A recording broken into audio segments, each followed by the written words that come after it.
Hi everybody, I'm going to be talking jazz today, and I want to expand your chord vocabulary with a look at some of the most useful, most essential jazz chord shapes. And I think this is going to be pitched more towards the beginner end of things. If you do play jazz, then you might know some of this stuff already. But if you are jazz curious and looking to get into the style, maybe you're a rock player or a blues player looking to start playing jazz, then I hope this will provide a good starting point. And also, learning this stuff is a really good way of developing your understanding of the fretboard, of music theory more generally, and all of the chords I'm going to be talking about, you can of course use them in non-jazz situations as well. Let's get right down to business then, and I think that for beginners, jazz can be quite a forbidding thing, and it's seen as being very complex and quite intellectual. And yeah, occasionally it can be those things, and I think that sometimes it's taught in that kind of complex academic kind of a way, which I'm not really a fan of. But in actual fact, once you start to explore the style, you can get a long way just with 3 or 4 basic chord types and an understanding of basic jazz chord progressions, which you'll find that the same chord progressions recur again and again across the jazz repertoire. And of course there are jazz masters who have this encyclopedic knowledge of harmony and chord shapes, but in the beginning I think you can get a long way just with a dozen or so chord shapes that you really understand well and that you know how to use. So that's what I'm going to be focusing on in this video. I'm going to start by throwing these chord shapes at you, then I'm going to talk about how you can put those together in some common jazz chord progressions, and then towards the end of the video I'll talk about how you can use these shapes in some jazz tunes. So let's do it. And if you do need chord diagrams tab, all of that's going to be up on the Patreon page, which is run on a pay what you like basis. So for next to nothing you can get your hands on those extra materials. To play jazz I think you need 4, maybe 5 basic chord types.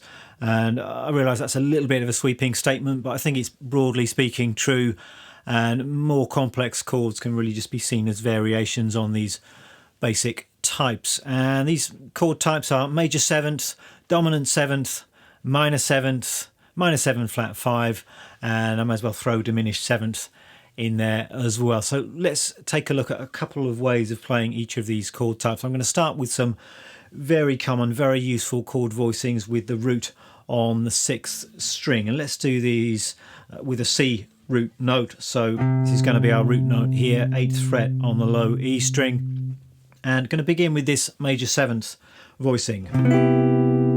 So we've got fret 8 on the 6th string, we're skipping the 5th string, and then on the 4th string we've got fret 9 on the 3rd string, and then fret 8 on the 2nd string. That's our C major 7. So in terms of fingering, I've got my first finger on the root. It's important that you've got the 5th string muted. We're not playing the 5th string, so you can quite easily do that just by leaning your first finger over, and you can just touch the 5th string and mute it with the underside of that finger. Then I'm using fingers 3 and 4, and then finger 2 is kind of tucked in at the top there. So that's our C major 7 chord. And then if you're playing with a pick, you can strike all of the strings, and you're only hearing the strings that you want to hear. So that 5th string is muted, and you'll also probably need to mute the top string as well. Again, I think I'm doing that with the underside of my first finger, or maybe with my second finger, just nudging into that top string and keeping it under control. And then a further option you've got, and this is something that I do quite a lot with jazz stuff, is just to play fingerstyle. And another way of getting things nice and clean. It also gives you a slightly different sound. So there I'm playing the root note with my thumb, and then I'm using fingers 1, 2 and 3 to pluck that group of 3 strings on the D, G and B. And I'd like you to understand the theory, the intervals behind this chord shape, behind all of the chord shapes I'm going to be talking about. I think this is really important. Otherwise it's just a bunch of chord patterns of chord grips that don't really mean anything. But as soon as you start understanding the intervals, then you're able to manipulate these chord shapes to come up with other chord types. You're able to understand how they relate to one another, and it's just a much more musical way to think about things. So once you've got the basic grip under your fingers, you want to be aware that this note is the root note. This is a C. Then we've got the B. This is the major 7th, and then we've got the 3rd, which is an E, and then we've got the 5th here, which is a G. So you can talk about the voicing of this chord as being root, 7th, 3rd, and fifth. If you're not aware of how these intervals work, the basic idea is the major scale is the reference point. So this is our first note, the first note of a C major scale, C, D, E, F, G, A, B. This is the seventh. We go into the next octave here. So 1, 2, 3, that's our third. 4, that's our fifth on top. So 1, 7, 3, 5. So as well as memorising this grip, you want to memorise that interval pattern. The next chord looks like this. This is a dominant seventh chord. Very, very similar. In fact, we're just changing this B to a B flat. Now, you do need to refinger things slightly, but now we've got frets 8, 8, 9, and 8. But the structure of this chord shape is exactly the same. We've got the sixth string, we're muting the fifth string, and then this group of 3 notes on this next set of strings 4, 3, and 2. And the interval structure is the same. It's still root, 7, third, and fifth. But the difference between this chord and the previous one is instead of the major seventh, we've got a minor 7 there. So instead of the B, it's the B flat, and that's what gives you that dominant seventh chord character or chord flavour. And a couple of ways to finger it. You can play it like that with your first finger on the root note. Quite often I would use my thumb over the top for some of these chord voicings as well. That feels quite natural, and it makes for smoother changes in certain situations, I think. So you can wrap your thumb around the top to play the root, and then the upper part of that chord is that familiar kind of D chord grip. So it's a very comfortable one under the fingers if you use this particular fingering. So that's our C7 chord, C dominant seventh chord, to give it its full name.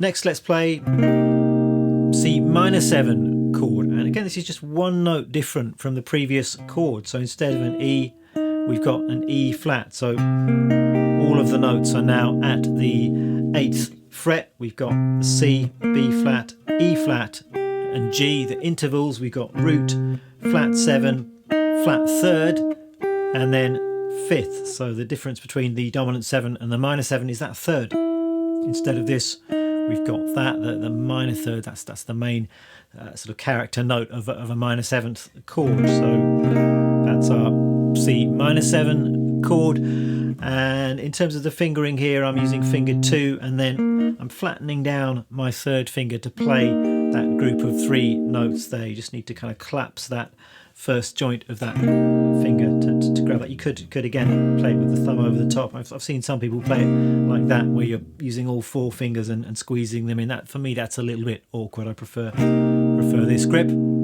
Next up, let's have a minor 7 flat 5. And this chord not so common in pop and rock music, but it's essential in jazz. And in terms of frets, we've got 8, 8, 8, and 7. Again, skipping the fifth string, all of these chords have that same basic structure in terms of the voicing. So now we've got root, flat 7, flat third. This note is now the flat 5, so it's a G flat that we've got on top. And then if you want a diminished 7th chord, that's going to be one note different again. We could play that like this.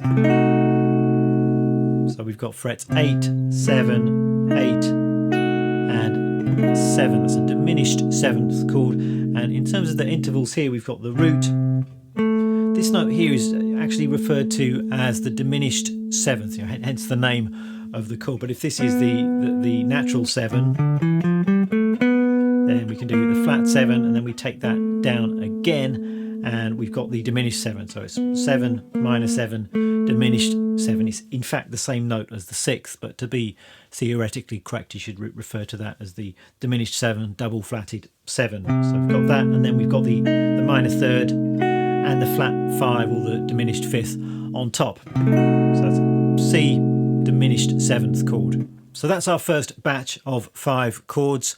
And I want to emphasize again how if you play the chords in that particular order, you're just changing one note at a time. So it's quite a good practice drill just to start with the major 7th and then cycle through the chords in that order. And you can hear and you can visually see on the fretboard the theory. So we've got major 7th and then flatten the 7th to get the dominant 7th chord, flatten the 3rd to get the minor 7th chord, flatten the 5th to give you a minor 7 flat 5, and then flatten the flat 7 to get the diminished 7th, and you've got the diminished 7th chord. So that will be my little drill.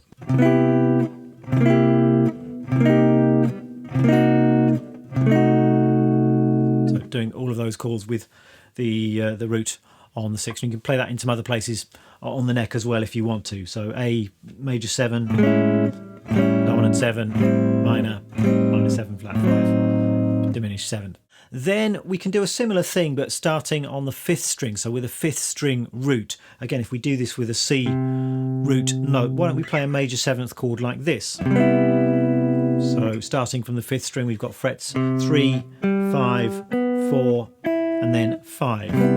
So C major 7. If you like with this one, you can just bar your first finger and catch that high G note as well. The intervals we've got here, it's the root, then we've got the 5th, got the 7th, and then we've got the 3rd. So that the same notes that we had here, but they're in a slightly different order. The chord is voiced in a slightly different way. I mean, some people refer to these chord voicings. This will be a drop 3, this is a drop 2. I mean, I wouldn't worry too much about that at this stage. That's a slightly more advanced thing, something I might go into in a future video. It's just a grip that you need to remember at this stage, I think. So that's our C major 7.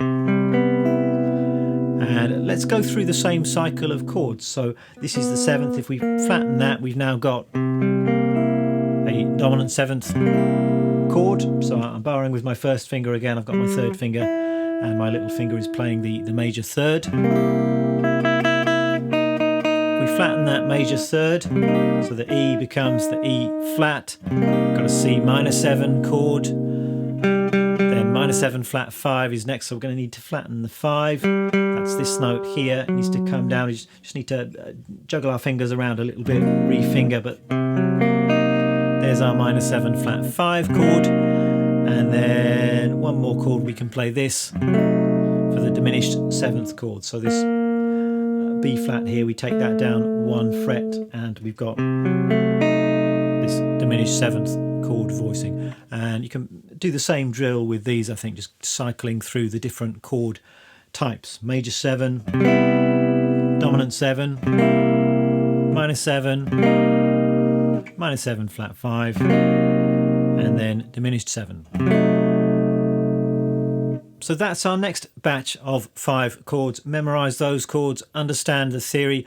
All of them have the same theory, essentially. We're just adjusting these notes, but always we've got the root on the 5th string. That's obviously unchanging. Then we've got the 5th on the next string. That's either going to be the perfect 5th or the diminished 5th. Then we've got the 7th. It's going to be the major 7th, the minor 7th, or the diminished 7th. And then we've got the 3rd on top. That's either going to be the major 3rd or the minor 3rd. So, in a sense, this is just one chord voicing, and you can just manipulate the notes in those chord voicings to create these different chord types. I'm just going to give you a bonus chord shape as well. This is an alternative way of playing a C7, which is a super common, super useful one. So it's the same root note, and then we've got 2nd fret on the D, 3rd fret on the G, and 1st fret on the B. So it's like a open position C major chord, but you're throwing in that flat 7 with your little finger. So now we've got a couple of ways that you can play that C7 down here. You've got a choice. You can play this one, or you can play this one. In terms of the intervals in this shape, we've got root, 3rd, flat 7, and another root on top. We're doubling up that C note. There's no 5th in this particular voicing. No big deal. The 5th is, you can kind of take it or leave it when it comes to the dominant 7th chord. It's not really a character note. So we got a bunch of nice sounding chords, but on their own they're pretty useless. We need to learn how to combine them to play common chord progressions, to play tunes.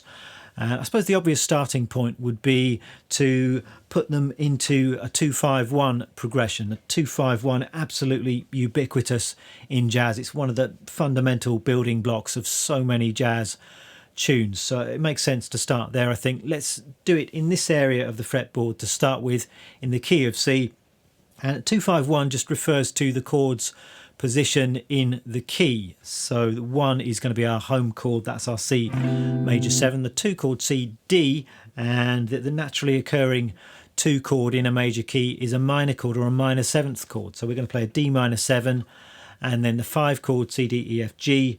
We can make that a dominant 7th, G dominant 7. So we're going to go D minor 7, G7 or G dominant 7, C major 7. And if we do that in this area of the neck, we could do it like this. It's a very smooth way of playing that particular chord progression. We're going to start with our 6th string root minor 7th shape, but we're playing a D minor 7, so the 10th fret D, that's our root note. And then we're going to go to a G7. We could come down here, but that's a bit of an awkward leap, both in terms of technique and in terms of sound as well. It's not a very smooth change. So the smoothest change would just be to go to this shape here and play the 5th string root shape. So D minor 7 and G7. You've got a choice. You can play this one here or this one here. They both sound pretty good, but this grip here is just a little bit smoother, a little bit more comfortable most of the time. And then we're going home to the C major 7th chord. So 2, 5 and 1. And you can inject a bit of rhythm. So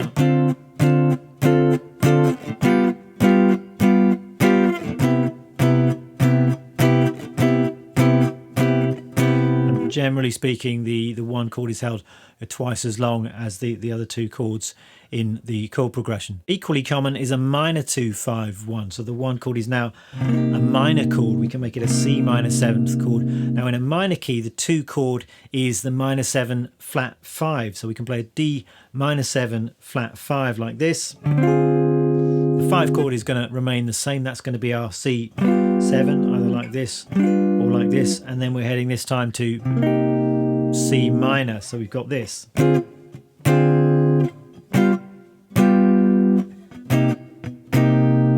We can do the same thing in a different place on the fretboard, just explore some more options. Because we've got some 6th string root and some 5th string root chord options, we can configure those chords in various different ways. But we could do this, for example.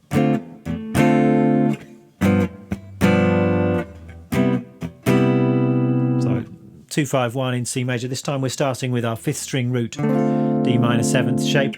Then we can go to our 6th string root C7 and then play our C major 7 like that.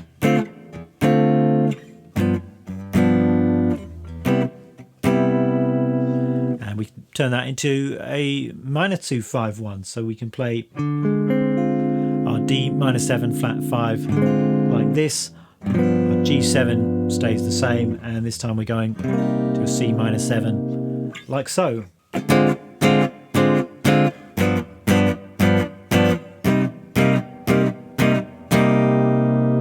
We've not used our diminished 7th chords yet. I suppose they're slightly less common than our 4 main chord types, but you could certainly throw a diminished 7th chord into this kind of 2, 5, 1 context. One thing you could try would be something like this, perhaps. So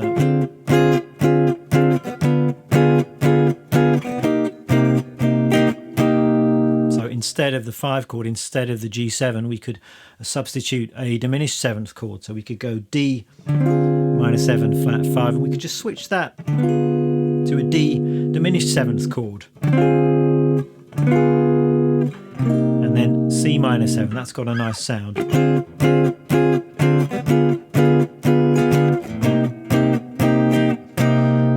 Really, in theory terms there, that diminished 7th chord is acting as a 5 chord, kind of an altered 5 chord. I won't go too deeply into the theory of that, but it's very easy to do. You just take your 2 chord and then change the quality of that to a diminished 7th chord, and you've got that cool kind of altered dominant sound. You could do the same thing down here. So diminished 7th to minor 7.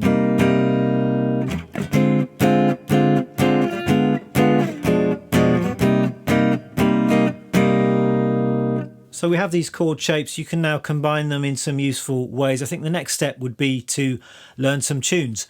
And I'm tempted to say that you could just pick up a copy of the real book or any book of jazz classics or standards, and you could probably play 90% of the stuff in this book using just those 12 chord shapes. And yes, of course, there are going to be some unusual and more complex chords in some of these tunes, but very often you can just ignore or simplify. And there's no shame in doing that. That's quite a big part of jazz, is just interpreting the harmony in various different ways. You don't always need to include all of these extensions and fancy notes in the chords. If a G7 will work, then just play a G7. You don't need to get any more complex than that necessarily, particularly in the early stages. So I've got a couple of examples for you, and I've chosen tunes that contain both major and minor 2-5-1s. Then you're going to get plenty of practice with those key bits of jazz language.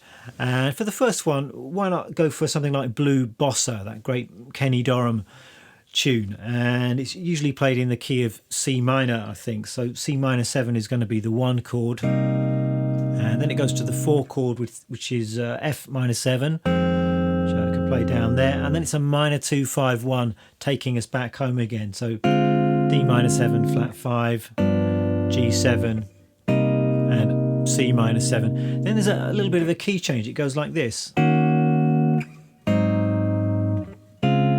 it's going to a major key now. It's heading to D flat major, 2-5-1. So it's E flat minor 7, A flat 7, D flat major 7, and then we go back to the home minor key. So D minor 7 flat 5, G7, C minor 7. That's really it for that tune. So you could just sort of plug in a simple kind of bossa style rhythm pattern.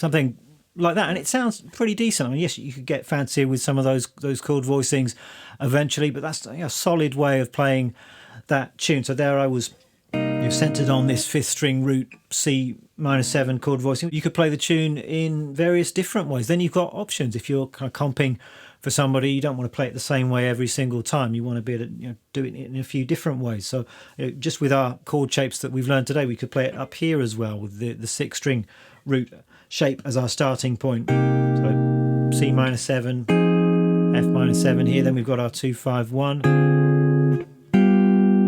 Then we've got the key change to D flat major, 2, 5, 1, and then back home again.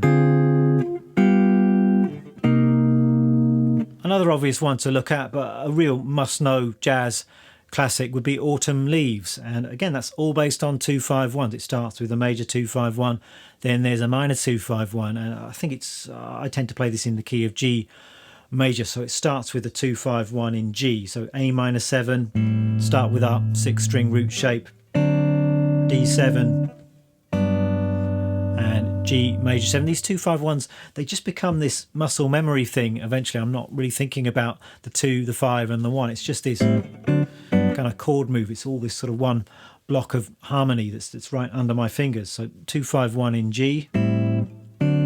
Then we move to a C major 7, which is just the 4 chord. Then we have a minor 2-5-1, which is taking us to the relative minor key. So that the relative minor key into G major is going to be E minor. So the 2-5-1 would be this, ending up at E minor 7. So it's F sharp minor 7 flat 5, B7 and E minor 7. So that's the first section of Autumn Leaves. You could play that with a little kind of Charleston style rhythm pattern, and it would sound like this.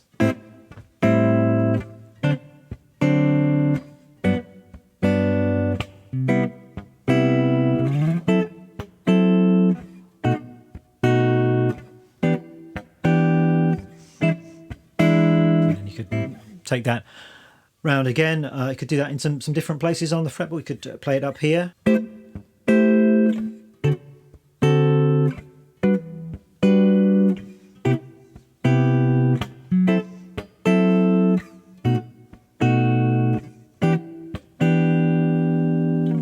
So you've got some options there, and I think it sounds pretty good. Yeah, it's not the most dazzling jazz comping, but it's pretty solid.